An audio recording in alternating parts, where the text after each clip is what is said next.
الأغصان غرد مدى الأزمان عن أهل وحي الله عن حملة القرآن يا بلبل الأغصان غرد مدى الأزمان عن أهل وحي الله عن حملة القرآن في عالم الإنسان كل له ميدان وليس أعلى شان من حملة القرآن انہ لیس لہ سلطان، یقیناً اس کے پاس کوئی اتھارٹی نہیں ہے، علی الذین آمنوا، ایمان والوں پر، وعلی ربہم یتوکلون، اور ان پر جو اللہ پر بھروسہ کرتے ہیں، انما سلطانہ علی الذین یتولونہ، اسے اختیار تو حاصل ہوتا ہے ان پر جو اس سے دوستی کرتے ہیں، والذین ھم بہ مشرکون، اور ان پر جو اس کے بہکاوے پر شرک کرتے ہیں، وَإِذَا بَدَّلْنَا آیَةً مَكَانَ آیَةٍ، اور جب ہم بدلتے ہیں ایک آیت کو دوسری آیت سے، واللہ اعلم بما ينزل، جبکہ اللہ تعالیٰ جانتا ہے کہ وہ کیا نازل کرے، قالوا انما انت مفتر، تو کہتے ہیں کہ یہ خود ہی گھڑ کے لے آیا ہے، تم خود ہی گھڑ کے لے آئے ہو، بل اکثرهم لا يعلمون، لیکن اکثر لوگ نہیں جانتے، قل نزلہ روح القدس من ربک بالحق، کہو اے نبی صلی اللہ علیہ وسلم، اس قرآن کو نازل فرمایا ہے روح القدس یعنی جبرائیل نے تمہارے رب کی جانب سے، بالکل ٹھیک ٹھیک، لیثبت الذین آمنوا، تاکہ وہ ایمان والوں کے قدم جمائے، وہدی وبشریٰ للمسلمین، اور یہ ہدایت اور بشارت بن جائے مسلمانوں کے لیے، فرمانبرداروں کے لیے، وَلَقَدْ نَعْلَمُ أَنَّهُمْ يَقُولُونَ، اور ہم خوب جانتے ہیں کہ وہ ضرور کہیں گے، انما يعلمه بشر، کہ محمد کو کوئی بشر پڑھاتا ہے۔ ان کا کہنا یہ تھا کہ اس نے کوئی اجمی غلام چھپا کے رکھا ہوا ہے، اجمی اس لیے کہتے تھے کہ یہ ساری باتیں تورات و انجیل میں آئی ہوئی ہیں، تو کوئی اجمی غلام ہے جو انہوں نے چھپایا ہوا ہے، اس سے ڈکٹیشن لے کے آتے ہیں اور ہم پہ روک جماتے ہیں، معاذ اللہ۔ اس کا جواب دیا جا رہا ہے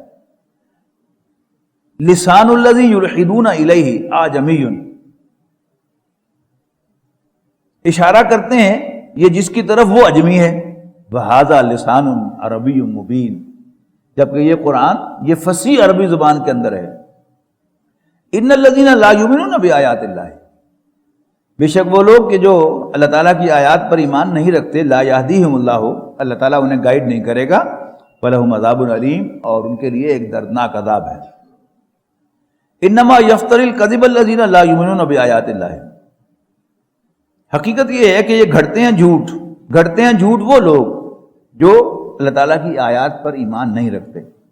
وَأُولَٰئِكَ هُمُ الْكَاذِبُونَ، اور یہی جھوٹے ہیں۔ من کفر باللہ من بعد ایمانہ، اور جو کوئی بھی کفر کرے گا ایمان لانے کے بعد، الا من اکرہ، سوائے اس کے کہ جس کو مجبور کر دیا گیا ہو، وقلبہ مطمئن بالایمان، اور اس کا دل ایمان پر جمع ہوا ہو، وَلَٰكِن مَّن شَرَحَ بِالْكُفْرِ صَدْرًا، اس کے برعکس جس نے دل کی رضامندی سے کفر کو قبول کر لیا، فَعَلَيْهِمْ غَضَبٌ مِّنَ اللَّهِ، تو ایسے لوگوں پر اللہ کا غضب ہوگا، وَلَهُمْ عَذَابٌ عَظِيمٌ، اور ان کے لیے ایک بہت بڑا عذاب بھی ہوگا۔ ذَلِكَ بِأَنَّهُمْ مُسْتَحَبُّ الْحَيَاةَ الدُّنْيَا عَلَى الْآخِرَةِ وَأَنَّ اللَّهَ لَا يَهْدِي الْقَوْمَ الْكَافِرِينَ، یہ اس لیے کہ انہوں نے پسند کیا دنیاوی زندگی کو آخرت کے مقابلے میں، وَأَنَّ اللَّهَ لَا يَهْدِي الْقَوْمَ الْكَافِرِينَ، اور اللہ تعالیٰ کافر لوگوں کو راستہ نہیں دکھایا کرتا۔ اولئک الذین طبع اللہ علی قلوبہم، یہ وہ لوگ ہیں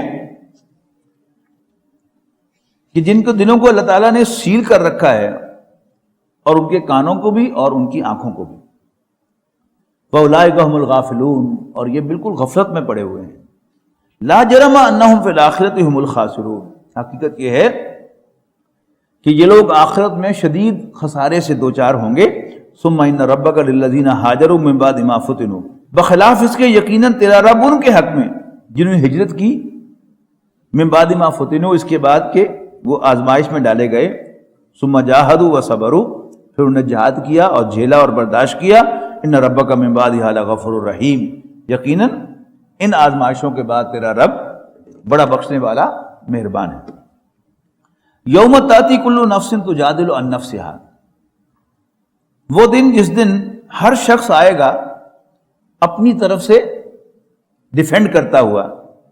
پلیڈ کرتا ہوا، وَتُوَفَّى كُلُّ نَفْسٍ مَا عَمِلَتْ، اور ہر شخص کو جو کچھ بھی انہیں کیا ہوگا اس نے کیا ہوگا اس کا پورا پورا بدلہ دیا جائے گا، وَهُمْ لَا يُظْلَمُونَ، اور ان پر کوئی زیادتی نہیں ہوگی۔ وَضَرَبَ اللَّهُ مَثَلًا قَرْيَةً كَانَتْ آمِنَةً مُطْمَئِنَّةً يَأْتِيهَا رِزْقُهَا رَغَدًا مِنْ كُلِّ مَكَانٍ۔ اللہ تعالیٰ مثال بیان فرماتا ہے ایک ایسی بستی کی جو بڑے امن میں تھی اور مطمئن تھی، اس کو ہر طرف سے باغ فراغت رزق مل رہا تھا، فَكَفَرَتْ بِأَنْعُمِ اللَّهِ، تو انہوں نے اللہ تعالیٰ کی نعمتوں کی ناشکری کی، فَأَذَاقَهَا اللَّهُ لِبَاسَ الْجُوعِ وَالْخَوْفِ، تو اللہ تعالیٰ نے انہیں مزہ چکھایا بھوک اور خوف کے لباس کا، بما کانوا یصنعون، ان کی کرتوتوں کے سبب جو وہ کیا کرتے تھے۔ کوئی 10 سال پہلے کی بات ہے، ڈاکٹر سارم صاحب ابھی حیات تھے، تو ہم انجمن خدام القرآن کے کچھ 2-3 ساتھی جو ہے ایک ہائی کورٹ میں ایک کیس تھا اس کے لیے گئے ہوئے تھے، تو درمیان میں وقفہ مل گیا کہ درمیان میں ڈبل بینچ ہونا تھا اور اس کے بعد پھر سنگل بینچ کی ہیئرنگ ہونی تھی۔ تو اس فارغ وقت کا ہم نے مصرف یہ نکالا کہ ڈاکٹر صاحب کو سلام کرائیں، تو ہم ان کے پاس گئے اور میں نے پوچھا کہ جی کراچی کے حالات اس وقت بہت خراب تھے، میں نے ڈاکٹر صاحب سے عرض کی کہ جی کراچی کے حالات کے بارے میں آپ کیا کہتے ہیں؟ تو ڈاکٹر صاحب نے یہی آیت کوٹ کی، پھر پڑھیے گا آیت کو، کہ اللہ تعالیٰ ایک مثال بیان فرماتا ہے ایک ایسی بستی کی جس کے رہنے والے امن میں تھے اور مطمئن تھے،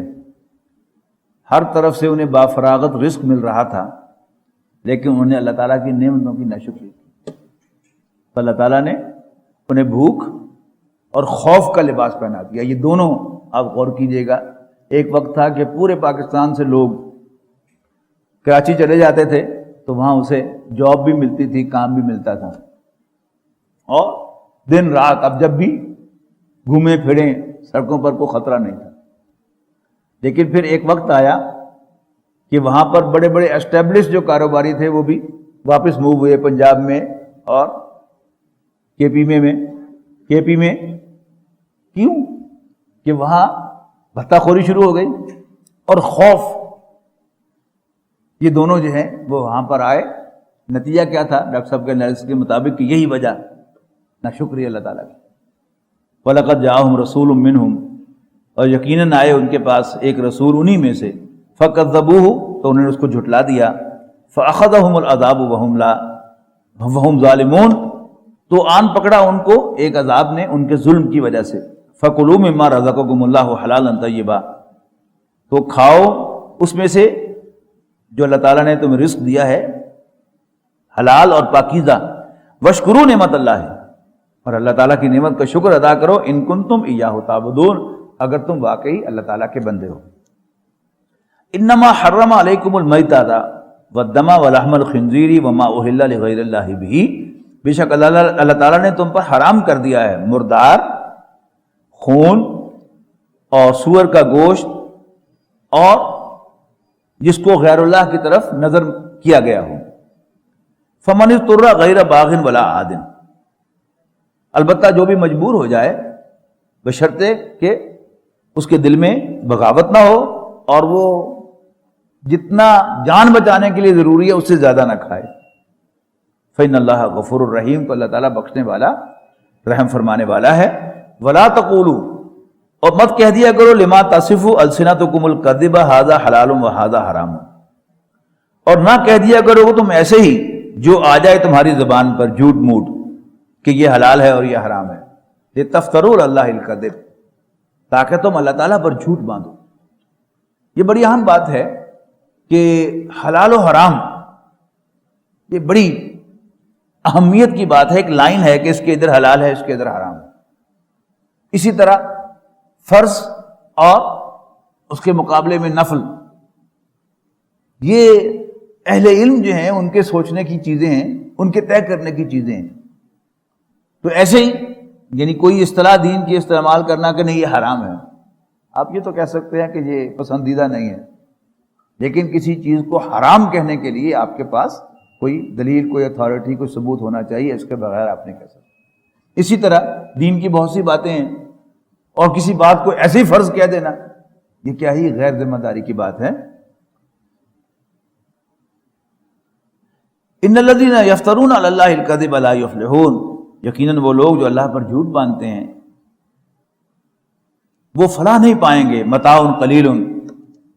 جھوٹ کا تھوڑا سا فائدہ دنیا میں اٹھا لیں۔ وَلَهُمْ عَذَابٌ علیم، بالآخر ان کے لیے ایک دردناک عذاب ہے۔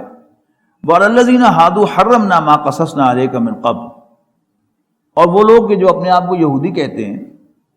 ہم نے حرام کیا تھا وہی کچھ جو ہم نے ابھی آپ کے سامنے بیان کیا ہے۔ وَمَا ظَلَمْنَاهُمْ، ہم نے ان پر کوئی زیادتی نہیں کی، وَلَٰكِنْ كَانُوا أَنفُسَهُمْ يَظْلِمُونَ، بلکہ وہ خود ہی اپنے اوپر زیادتیاں کرنے والے تھے، اپنے اوپر خود چیزیں حرام کر کے۔ ثم ان ربک للذین عملوا السوء بجہالۃ، پھر بھی وہ لوگ کہ جو لا علمی میں یا جذبات میں آ کر کوئی برائی کر بیٹھیں، ثم تابوا من بعد ذلک واصلحوا، پھر اس کے بعد توبہ کریں اور اپنی اصلاح کریں، تو آپ کا رب ان کے لیے ان ربک من بعدھا لغفور الرحیم، تو یقیناً آپ کا رب اس سب کے بعد بھی بڑا بخشنے والا مہربان ہے۔ ان ابراہیم کان امۃ قانتا للہ، میں نے کل عرض کیا تھا کہ حضرت ابراہیم علیہ السلام کا تذکرہ کر کے یوں معلوم ہوتا ہے کہ جیسے اللہ تعالیٰ از گلیڈ ٹو ٹاک اباؤٹ ہم۔ پھر دیکھیے اس کی مثال، بہت خوبصورت مقام حضرت ابراہیم علیہ السلام کی شان میں، ان ابراہیم کان امۃ قانتا للہ حنیفا۔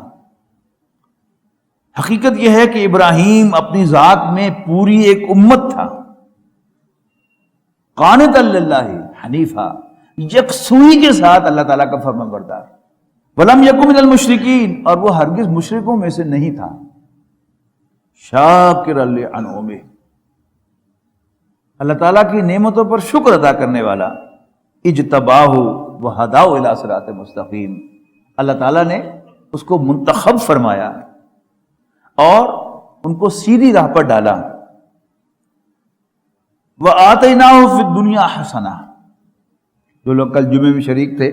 وہاں اسی پر میں نے کیا تھا یہ بات کہ جو شکر گزاری کی روش ہے، پھر اس کی بنیاد پر اللہ تعالیٰ پھر اپنے شکر کی توفیق بھی عطا فرماتا ہے۔ تو شاکر لانعمہ، وہ اللہ تعالیٰ کی نعمتوں کی شکر ادا کرنے والے تھے، لہذا اجتباہ وہداہ الی صراط مستقیم، اللہ تعالیٰ نے انہیں منتخب کر لیا اور انہیں سیدھی راہ پر ڈالا۔ وآتیناہ فی الدنیا حسنہ، اللہ تعالیٰ نے انہیں دنیا میں بھی حسنہ سے نوازا۔ حسنہ عربی زبان میں نیکی کو کہتے ہیں، حسنات اس کی جمع ہے، اور یہ بھی مطلب ہو سکتا ہے کہ اللہ تعالیٰ نے دنیا میں بھی انہیں دنیاوی نعمتوں سے نوازا، لیکن یہ بات جو ہے یہ مطابق واقعہ نہیں ہے کہ حضرت ابراہیم علیہ السلام جو ہے وہ کوئی دنیاوی اعتبار سے کوئی ویل ٹو ڈو آدمی جو ہے وہ کبھی بھی نہیں ہوئے۔ ان کا اصل جو خاص بات ہے ان کی، وہ اللہ تعالیٰ کے ساتھ وفاداری ہے، اللہ تعالیٰ کے ساتھ ان کا یکسو ہونا ہے، صرف اسی کی بندگی کرنا، اسی کی نعمتوں کا شکر ادا کرنا۔ وَآتَيْنَاهُ فِي الدُّنْيَا حَسَنَةً، کچھ لوگ لڑنے پہ آ جاتے ہیں اس بات پر کہ اس کا ترجمہ آپ یہ کیسے ہو گیا کہ دنیا میں کچھ نہیں ملے گا، حالانکہ سیدھی سی بات ہے، حسنہ اور حسنات، حسنہ تو نیکی کو کہتے ہیں اور حسنات نیکیوں کو کہتے ہیں۔ وَآتَيْنَاهُ فِي الدُّنْيَا حَسَنَةً، اور ہم نے ابراہیم کو دنیا میں بھی نیکیوں سے نوازا۔ وَإِنَّهُ فِي الْآخِرَةِ لَمِنَ الصَّالِحِينَ، اور آخرت میں بھی وہ ہمارے انتہائی نیک بندوں میں شامل ہوں گے۔ آگے سنیے گا، ثُمَّ أَوْحَيْنَا إِلَيْكَ، پھر اے نبی ہم نے تمہاری طرف وحی کی ہے صلی اللہ علیہ وسلم، أَنِ اتَّبِعْ مِلَّةَ إِبْرَاهِيمَ حنیفا، کہ تو بھی یکسوئی کے ساتھ ابراہیم یا تو بھی پیروی کر ابراہیم کے طریقے کی، حنیفاً اس کے دو ترجمے ہو سکتے ہیں کہ یکسو ابراہیم کی پیروی کر، یا تو ابراہیم کے طریقے کی پیروی کر، حنیفاً یکسو ہو کر۔ وما کان من المشرکین، اور پھر وہی بات دہرائی، ابراہیم مشرکوں میں سے نہیں تھا۔ اب بظاہر یہ بات جو ہے وہ بڑی ایک ہلکی سی لگتی ہے کہ لو جی ہم سارے موحد ہیں، یہ کیا خاص بات ہے جو اللہ تعالیٰ حضرت ابراہیم علیہ السلام کے بارے میں بار بار کہتا ہے کہ وما کان من المشرکین، وہ مشرکوں میں سے نہیں تھا۔ لا الہ الا اللہ، اس کا ایک شرعی ترجمہ ہے کہ اللہ تعالیٰ کے سوا کوئی عبادت کے لائق نہیں ہے۔ اور یہاں یعنی شریعت میں مراد کیا ہے عبادت سے، کہ جو موڈز آف ورشپ ہیں وہ اللہ تعالیٰ کے سوا کسی اور کے لیے نہ ہو، سجدہ، رکوع، منت، اسی طرح دست بجدہ کھڑا ہونا کسی کے خوف سے، یہ خالص اللہ کے لیے، یعنی نماز کی جو ساری حیتیں ہیں اور نظر وہ اللہ کے لیے۔ لیکن صوفیہ ترجمہ کرتے ہیں اس کا لا محبوب الا اللہ، لا مطلوب الا اللہ، اللہ کے سوا کوئی مطلوب نہیں ہے، اللہ کے سوا کوئی محبوب نہیں ہے۔ تو حضرت ابراہیم علیہ السلام کی زندگی کو اگر آپ دیکھیں کہ جو یکسوئی ان کی پائی جاتی تھی، انہوں نے کبھی اللہ تعالیٰ سے وائی نہیں کیا۔ اللہ تعالیٰ نے حکم کیا، انہیں پوچھو کہ اللہ میاں ہو کیوں، یعنی compliance of Allah's command there and then, اس کا سمبل ہے حضرت ابراہیم علیہ السلام۔ اور پھر اللہ تعالیٰ نے کیا کیا تقاضا نہیں کیا، 86 سال کی عمر میں بیٹا مانگا، دے دیا، اور ابھی وہ شیر خوار بچہ ہے، کہا کہ چھوڑ کے چلے جاؤ، چلے گئے۔ اب بچہ جب دوڑ دھوپ کے قابل ہو گیا، باپ کے ساتھ ہاتھ بٹانے کے، یعنی جو ہماری وہ روایتی جو پرورش ہے بچوں کی، اس کو ذہن میں لائیے گا، جو آج ہماری پرورش ہے اس کو ذہن میں نہ لائیے گا کہ بچی جو ہے وہ بھی تعلیم حاصل کر رہی ہے اور امتحان آ گئے تو سوال ہی نہیں کہ وہ گھر کے ماں کے کام کاج میں کوئی ہاتھ بھی بٹا لے، ورنہ روایت کیا ہے کہ بچی بڑی ہو تو وہ ماں کا ہاتھ بٹانا شروع کر دے، اور بیٹا بڑا ہو تو وہ باپ کا ہاتھ بٹانا شروع کر دے۔ یعنی ٹو سٹارٹ ود، گھر میں کوئی کیاری ہے، باپ اس میں گوڈی کرتا ہے تو اس کے ساتھ لوٹا پانی کا لے کر بیٹا جو ہے وہ ساتھ جا رہا ہو، پائپ لے کے آ رہا ہو، یہ کیا ہے؟ ایک انیشیل ہیلپ ہے اس کی۔ وہ گاڑی دھو رہا ہے تو ساتھ بیٹا جو ہے وہ بھی اس کے ساتھ ساتھ جو ہے وہ ہیلپ کر رہا ہے۔ اور پھر اس کے بعد باپ کا پروفیشن جو ہے اس میں بیٹا اس کا ہیلپر ہوا کرتا تھا، لوہار کا بیٹا لوہار، ترخان کا بیٹا ترخان، یعنی اب باپ کے کام میں وہ ہاتھ بٹانا شروع کر دیتا ہے۔ چھوٹا بچہ فوت ہو جائے تو وہ ماں کو نہیں بھولتا، اور اگر یہ لڑکا کہ جو باپ کے باقاعدہ پروفیشن میں اور اس کے کام میں شریک ہو گیا، جب اللہ تعالیٰ اسے بلا لیتا ہے تو پھر وہ باپ کی کمر توڑ دیا کرتا ہے۔ آپ دیکھ لیجئے گرد و نواح میں کہ وہ شخص جس کا جوان بیٹا فوت ہو جائے تو بڑا فٹ ہوتا ہے جسمانی اعتبار سے،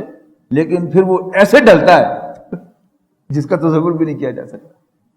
حضرت ابراہیم علیہ السلام سے اللہ تعالیٰ نے یہ امتحان دیا۔ سورہ صافات میں جو اس کی ڈسکرپشن ہے کہ فلما بلغ معہ السعی، کہ جب اسماعیل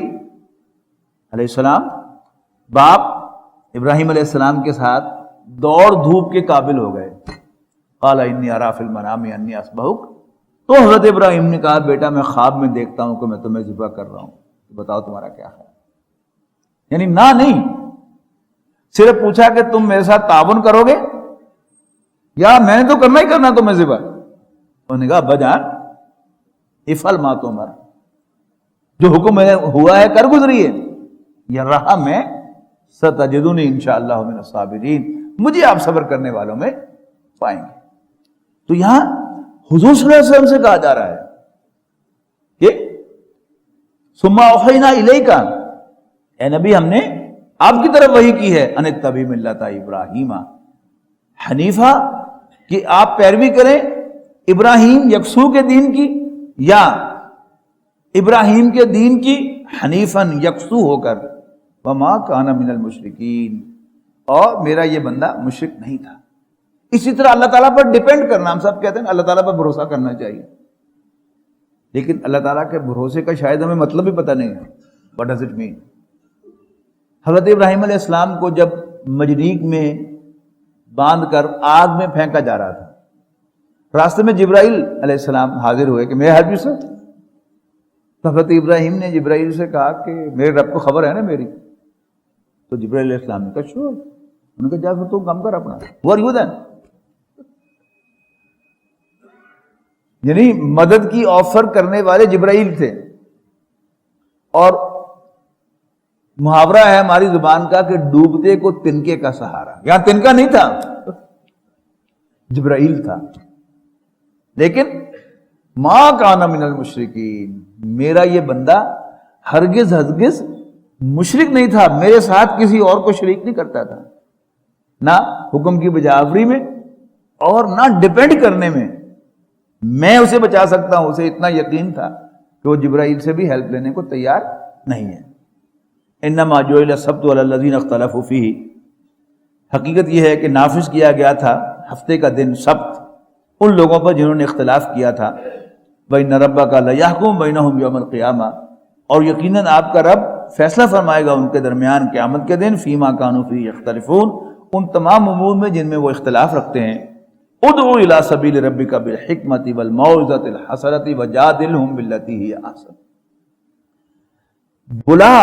اپنے رب کے راستے کی طرف بالحکمت، دانائی کے ساتھ، سینسبلی. کسے کیسے دعوت دینی ہے، ہر پروفیشن کے اعتبار سے وہ سوچ ہوتی ہے جو اس پروفیشنل کے اندر جو ہے وہ مائنڈ سیٹ بن جاتا ہے، ان کو دعوت اس کے مطابق دینا. جو عام لوگ ہیں ان کا اپنا ایک مزاج ہے، ان کو ان کے مطابق دعوت دینا. جو سوشل سائنسز کے ماہرین ہیں ان کو ان کے مطابق دعوت دینا، حکمت کے ساتھ، دانائی کے ساتھ. پھر وقت کا خیال رکھنا، یعنی سوٹیبل ٹائم جو ہے اس میں دعوت دینا. جب کسی کو آپ تنگ کر کے دعوت دیں گے تو پھر دعوت جو ہے اس کے دل میں نہیں جائے گی. آپ اس کے دل میں جگہ بنا کر دعوت دیں گے تو دعوت جو ہے وہ پھر ان کے دل میں اترے گی. والموعظۃ الحسنہ،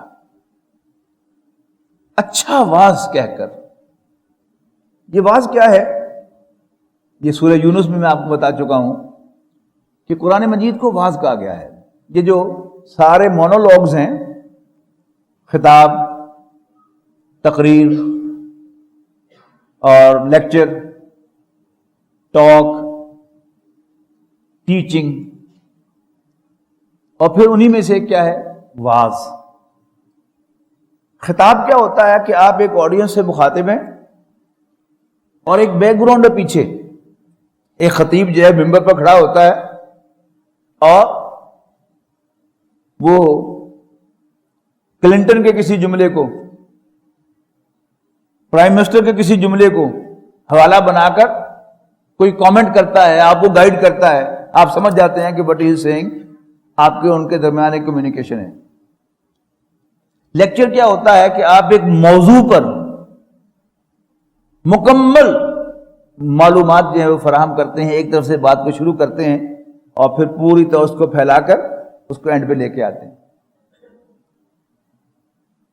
ٹیچنگ جو ہوتی ہے وہ کیا ہے؟ بٹ بائی بٹ کسی کو کوئی چیز بتانا.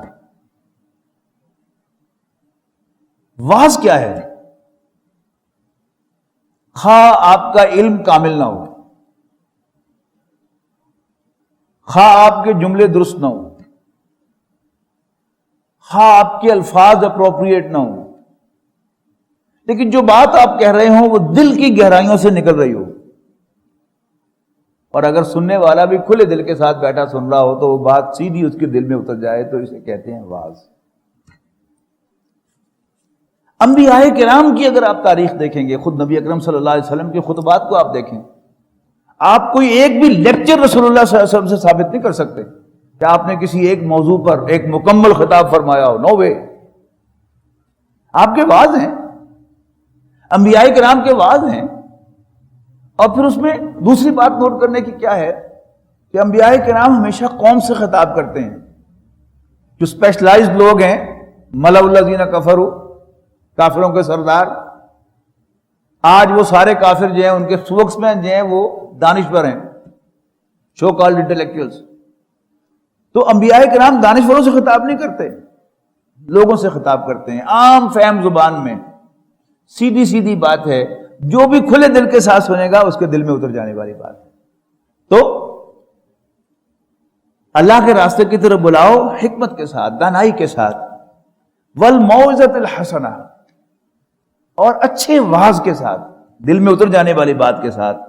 وجادلہم باللتی ہی احسن، اور وہ لوگ کہ جن کا روب ہو عوام الناس پر تو انہیں ڈیبیٹ کے ذریعے سے کارنر کرو، جادلہم باللتی ہی احسن، ان سے مناظرہ کرو، مباحثہ کرو پبلک کے سامنے، تاکہ ان کی جو غلط اپروچ ہے وہ لوگوں کے سامنے آ جائے، جو جھوٹ وہ کہہ رہے ہیں وہ لوگوں کے سامنے آ جائے، جو انہوں نے ملمہ کاری کی ہوئی ہے اس کا ملمہ کھول دیا جائے اور اصل حقیقت ان کے سامنے، عام لوگوں کے سامنے واضح کر دی جائے تاکہ وہ ان کے سحر سے نکل آئیں۔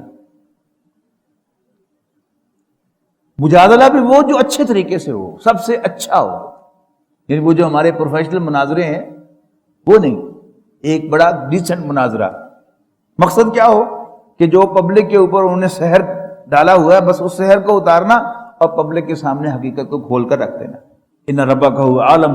بمن ضل عن سبیلہ، یقیناً آپ کا رب خوب جانتا ہے کہ کون اس کے راستے سے بھٹکا ہوا ہے، وهو اعلم بالمہتدین، اور ان کو بھی خوب جانتا ہے جو ہدایت پر ہیں۔ وَإِنْ عَاقَبْتُمْ فَعَاقِبُوا بِمِثْلِ مَا عُوقِبْتُمْ بِهِ، اور اگر تم بدلہ لو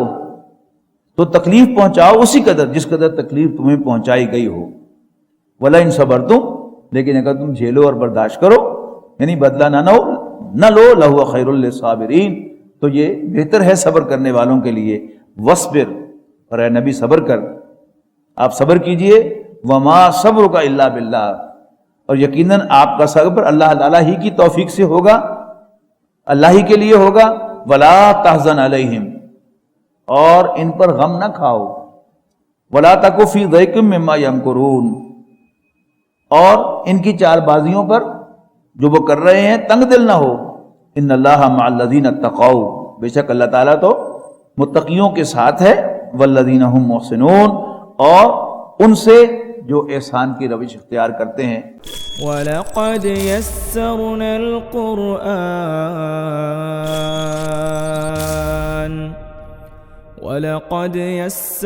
الْقُرْآنَ لِلذِّكْرِ فَهَلْ مِن